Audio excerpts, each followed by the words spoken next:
आने वाले टाइम में मैं आपके मीडिया पे कई बार कहती हूँ कि हमारे देश के अंदर घोषित इमरजेंसी है और आने वाले टाइम में इस देश में संसद और विधानसभा में श्रीलंका जैसे हालात होंगे। लिख लो मीडिया पे, यदि यही हालात रहे सरकार के, या तो जो ये राजनेता बैठे हैं सुधर जाए, नहीं तो जनता इनको सुधारने का काम करेगी और इनको पीट कर देश से भगाने का काम करेगी। ठीक है, धन्यवाद। तानाशाही नहीं चलेगी, भारत माता की जय। क्या इस बारे में बात करना चाहते थे? हो सकता है अभी बात करना चाहे, क्योंकि आप सपोर्ट करते हैं, आप साथ जाते हैं अगर आपके साथ? नहीं, बिल्कुल जाते हैं, बिल्कुल नहीं मना करते। हम तो, हमारी तो विचारधारा एक है, क्योंकि हम मेडकरवादी हैं, हम भी तो मेडकरवादी हैं। सिक्किम जी एक बड़ा एक बड़ा सवाल है, जैसे ये गई है, चलो इसका इरादा गलत ना हो, लेकिन अगर कोई व्यक्ति गलत इरादे से चला जाता तो कोई नुकसान भी हो सकता, संसद में कुछ गलत भी हो सकता था। क्योंकि मेन स्ट्रीम मीडिया और बीजेपी वालों ने कहा था, मेरी बात सुनो, संसद की जब सुरक्षा नहीं है तो देश की सुरक्षा कहाँ होगी? ये भी उस बेटी ने और उन बच्चों ने क्लियर कर दिया। ये जो लोग ये कहते थे कि देश सुरक्षित हाथों में, हम कहते हैं देश असुरक्षित हाथों में है। देश में संसद की भी सुरक्षा नहीं है तो आम बहन बेटियों और आम समाज की कहाँ सुरक्षा है? इस चीज को भी उसने भेदने का काम किया।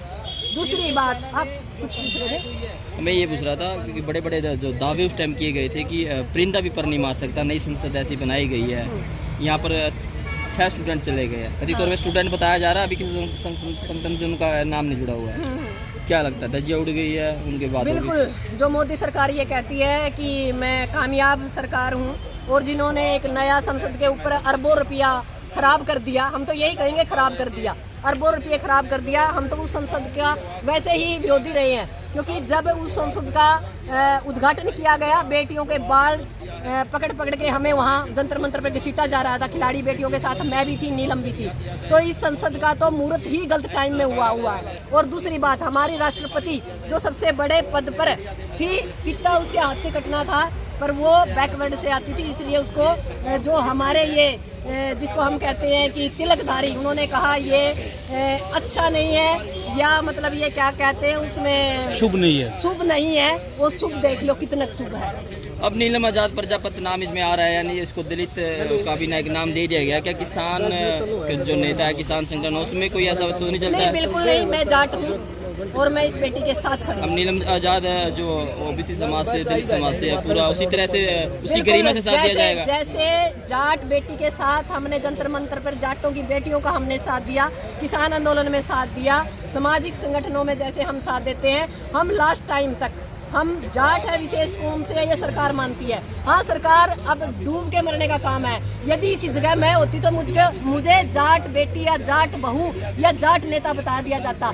आज ओबीसी या बीसी वहाँ आवाज उठा रही है। आज सरकार के पास क्या जवाब है? ये जवाब भी सरकार देने का। बीजेपी के लोग ये कह रहे हैं कि ये पढ़े लिखे हैं, अच्छे पढ़े लिखे हैं, ये बेरोजगार कैसे हो सकते हैं, ये काम ही नहीं करना चाहते हैं। नहीं, सरकार के पास यदि है तो हम डाटा उपलब्ध करा देंगे, सबको दो 2 करोड़ रोजगार का तो उन्होंने वादा किया था। हमारे पास तो जो मतलब ये कह सकते हैं कि PhD होल्डर बच्चे हैं, वो सड़कों की खाक छान रहे हैं। देश में हमारे पास ऐसे हालात हैं कि हम जमीनों को बेच के हमारे बच्चों को मजदूरी करने के लिए विदेश भेज रहे हैं। तो सरकार नाकाम है। ये नाकामी दिखाने के लिए उन बच्चों ने एक धमाका जो किया है, ये आंदोलन किया है, धमाका नहीं है, ये आंदोलन है।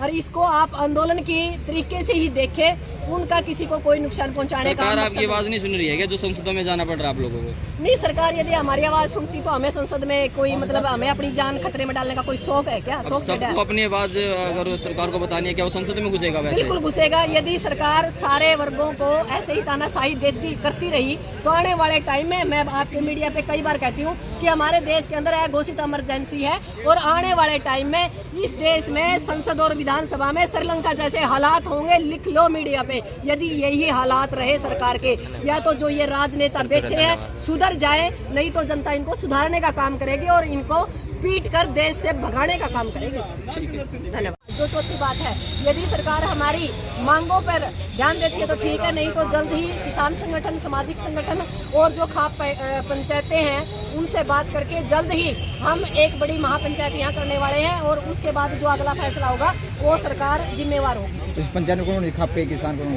सारी हमारी जो जिंदगी खापे हैं, जो हमारे किसान संगठन है, जो मेन लोग यहाँ लगातार आंदोलन लड़ रहे हैं, वो लोग हैं।